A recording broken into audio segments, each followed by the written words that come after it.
എല്ലാവർക്കും നമസ്കാരം. ഇന്ന് നമ്മൾ ഒരു ജാതകം, അതിൻ്റെ ഒരു ബാലപാഠം, അതിനെപ്പറ്റിയുള്ള ജാതകം എങ്ങനെയാണ് കുറിക്കുന്നത്, എന്താണ് ഈ ജാതകം എന്നുള്ളതിനെ പറ്റിയാണ് നമ്മുടെ ക്ലാസ്. അപ്പോൾ അതിൽ ബാലപാഠമാണെന്ന് പറയുന്നത് നമ്മൾ അതിൻ്റെ ബേസിക്കായിട്ടുള്ള കാര്യങ്ങൾ മാത്രമേ ഇതിൽ പറയുന്നുള്ളൂ. ഒരു ജാതകം എങ്ങനെയാണ് എഴുതുന്നത്, ഒരു കുറിപ്പടി കണ്ടാൽ അത് എന്താണെന്നെങ്കിലും നമ്മൾ അറിഞ്ഞിരിക്കണ്ടേ മലയാളികൾ. നമുക്ക് അറിയണമല്ലോ, കുറിപ്പടി എന്ന് പറഞ്ഞാൽ ഷാപ്പൂ എന്നൊക്കെ എഴുതിയിട്ടുണ്ട് എന്നൊക്കെ ചിലർ പറയാറുണ്ട്. പക്ഷെ അത് എന്താണെന്ന് നമ്മൾ അറിയണം. വലിയ കാര്യമൊന്നുമില്ല, കുറച്ച് ശ്രദ്ധിച്ചാൽ മതി. നമ്മൾ സ്കൂളിലൊക്കെ പഠിക്കുന്ന കാലത്ത്, പണ്ട് കാലത്തൊക്കെ പഠിക്കുമ്പോൾ നമ്മൾ ഈ നവഗ്രഹങ്ങളെ പറ്റിയൊക്കെ പഠിച്ചിട്ടുണ്ട്. എല്ലാവരും മറന്നു പോയിട്ടുണ്ടാവും. ഈ കമ്പ്യൂട്ടർ കാലത്ത് ഇതിൻ്റെയൊക്കെ ഒരു ആവശ്യമില്ല എന്ന് പറഞ്ഞിട്ട് ആരും അതൊന്നും ശ്രദ്ധിക്കാറില്ല. അപ്പോൾ ഈ നവഗ്രഹങ്ങളെപ്പറ്റി നമ്മൾ കുറച്ചിത്തിരി പഠിക്കുന്നത്, പഠിച്ചത് ഒന്ന് ഓർക്കുന്നത് നന്നായിരിക്കും. അപ്പോൾ മലയാള ജാതകത്തിൽ ഗുളികൻ എന്ന് പറഞ്ഞിട്ട് ഒരാളുടെ പേരും കൂടെ പറയുന്നുണ്ട്. പക്ഷേ ഗുളികൻ അത്ര പ്രസക്തിയില്ല, അതുകൊണ്ട് ഞാൻ ഗുളികനെ പറ്റിയൊന്നും അധികം പറയാറില്ല. പിന്നെ നവഗ്രഹങ്ങളിൽ സൂര്യൻ ഒഴിച്ച് ചന്ദ്രനും, എത്ര നവഗ്രഹങ്ങളുണ്ട്? സൂര്യൻ ഒഴിച്ച് ചന്ദ്രൻ, കുജൻ, ബുധൻ, വ്യാഴൻ, ശുക്രൻ, ശനി എന്ന 6 ഗ്രഹങ്ങൾ സ്വയം പ്രകാശമുള്ളവയല്ല. നവഗ്രഹങ്ങളിൽ സൂര്യൻ, ചന്ദ്രൻ, കുജൻ, ബുധൻ, വ്യാഴം, ശുക്രൻ, ശനി എന്നുള്ള 6 ഗ്രഹങ്ങളും സ്വയം പ്രകാശങ്ങളുള്ളവയല്ല. എന്തൊക്കെയാണ് നവഗ്രഹങ്ങൾ എന്ന് പറയുന്നത്? നമുക്ക് നവഗ്രഹങ്ങൾ എന്ന് പറയുമ്പോൾ 9 ഗ്രഹങ്ങളെ പറ്റിയാണല്ലോ പറയേണ്ടത്. അപ്പോൾ പറയും കേതു, പിന്നെ ശുക്രൻ, പിന്നെ സൂര്യൻ, ചന്ദ്രൻ, ചൊവ്വ, രാഹു, വ്യാഴൻ, ശനി, ബുധൻ, ഇങ്ങനെ നമ്മൾ 9 ഗ്രഹങ്ങളെയാണ് നവഗ്രഹങ്ങൾ എന്ന് പറയുന്നത്.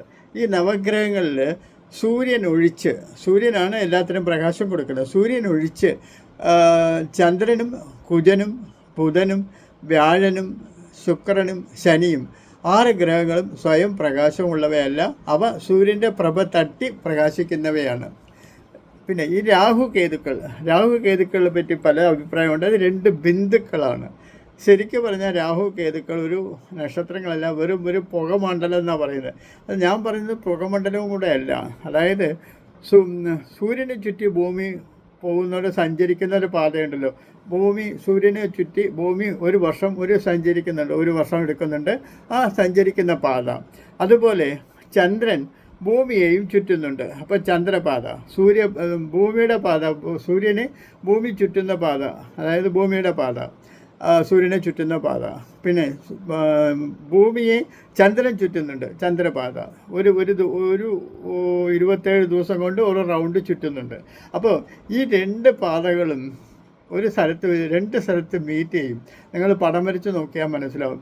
2 പാതകളും 2 സ്ഥലത്ത് വെച്ച് മീറ്റ് ചെയ്യാറുണ്ട്. ആ മീറ്റിംഗ് പോയിൻറ്റ്സിനെയാണ് രാഹു കേതുക്കൾ എന്ന് പറയുന്നത്. അത് ഭൂമിയുടെ തെക്കു ഭാഗത്തും വടക്കു ഭാഗത്തുമുള്ള 2 ബിന്ദുക്കളായിട്ടാണ് നമ്മൾ പറയേണ്ടത്.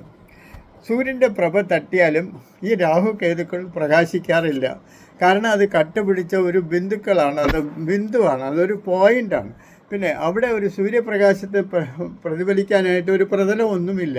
മറ്റെല്ലാ ഗ്രഹങ്ങളും മുന്നോട്ടാണെങ്കിൽ ഈ രാഹു കേതുക്കൾ മാത്രം ബാക്കിലോട്ടാണ് പോകുന്നതെന്നാണ് പറയുന്നത്. ഇതിൻ്റെ ബിന്ദുക്കൾ നമ്മൾ പടം വരച്ചാൽ അതിൻ്റെ ബാക്കിലേക്കാണ്. മറ്റേ ഗ്രഹങ്ങളൊക്കെ ഫ്രണ്ടിലേക്ക് പോകുമ്പോൾ ഈ രാഹു കേതുക്കൾ മാത്രം ബാക്കിലേക്കാണ് വരുന്നത്. പിന്നെ ആദ്യമായി രാശിമണ്ഡലത്തിൽ സൂര്യനൊഴിച്ച് ഭൂമിയും ഉൾപ്പെടെ 10 ഗ്രഹങ്ങൾ സദാ ഭ്രമണം ചെയ്തുകൊണ്ട് സൂര്യന് ചുറ്റും പ്രദക്ഷിണം ചെയ്തുകൊണ്ടിരിക്കുന്നുണ്ട്. നമ്മുടെ രാശിമണ്ഡലത്തിൽ, നമ്മുടെ മേളിൽ രാശിമണ്ഡലത്തിൽ സൂര്യൻ ഒഴിച്ച് ഭൂമി ഉൾപ്പെടെ 10 ഗ്രഹങ്ങൾ സദാ ഭ്രമണം ചെയ്തുകൊണ്ട് സൂര്യന് ചുറ്റും പ്രദക്ഷിണം ചെയ്തുകൊണ്ടിരിക്കുന്നു. സൂര്യൻ മാത്രം ചലിക്കുന്നില്ല. പക്ഷെ നമ്മൾ ഭൂമിയിൽ ഇരിക്കുന്നത് കൊണ്ട് നമ്മളെ സൂര്യൻ ചുറ്റുന്നതായിട്ടാണ് നമ്മൾ സങ്കല്പിക്കേണ്ടത്. ഒരു ട്രെയിനിൽ കയറി നമ്മളിരിക്കുമ്പോൾ പുറത്തിരിക്കുന്ന സാധനങ്ങൾ ഓടുന്നതായിട്ട് നമുക്ക് തോന്നും. അതുപോലെയാണ് നമ്മൾ ഭൂമിയിലിരിക്കുന്നത് കൊണ്ട് സൂര്യൻ നമ്മളെ ചുറ്റുന്നതായിട്ട് നമുക്ക് സങ്കല്പിക്കാം. അപ്പോൾ ഒരു സ്ഥലത്ത് തന്നെ സൂര്യൻ സ്ഥിരമായി നിൽക്കുകയാണ്. അപ്പോൾ സൂര്യൻ രാശി മാറി മറ്റൊരു രാശിയിലേക്ക് പ്രവേശിക്കുന്നു, സംക്രമിക്കുന്നു, പകൽ രാത്രി ആവുന്നു എന്നിവയൊക്കെ പറയുന്നത് ഭൂമിയുടെ ഭ്രമണത്തെയും സഞ്ചാരത്തെയും അടിസ്ഥാനമാക്കിയാണ് പറയുന്നത്. സൂര്യൻ രാശി മാറി സഞ്ചരിക്കുന്നു, ഒരു രാശിയിൽ നിന്ന് വേറെ രാശിയിലേക്ക് പ്രവേശിക്കുന്നു എന്നൊക്കെ പറയുന്നത് ഭൂമിയുടെ ഭ്രമണത്തെയും സഞ്ചാരത്തെയും അടിസ്ഥാനമാക്കിയാണ്. സൂര്യൻ വാസ്തവത്തിൽ എവിടെയും സഞ്ചരിക്കുന്നില്ല. അപ്പോൾ സൂര്യൻ്റെ നിത്യേനയുള്ള ഗതിയും മാസം തോറുമുള്ള രാശി സംക്രമണവും സൂര്യനെപ്പറ്റി പറയുന്നത് ഭൂമിയെപ്പറ്റി പറയുന്നതായിട്ട് നമ്മൾ സങ്കല്പിച്ചാൽ മതി. സൂര്യൻ്റെ നിത്യേനയുള്ള ഗതിയും മാസം തോറുമുള്ള രാശി സംക്രമണവും ഫലത്തിൽ അത് ഭൂമിയുടേത് തന്നെയാണ്.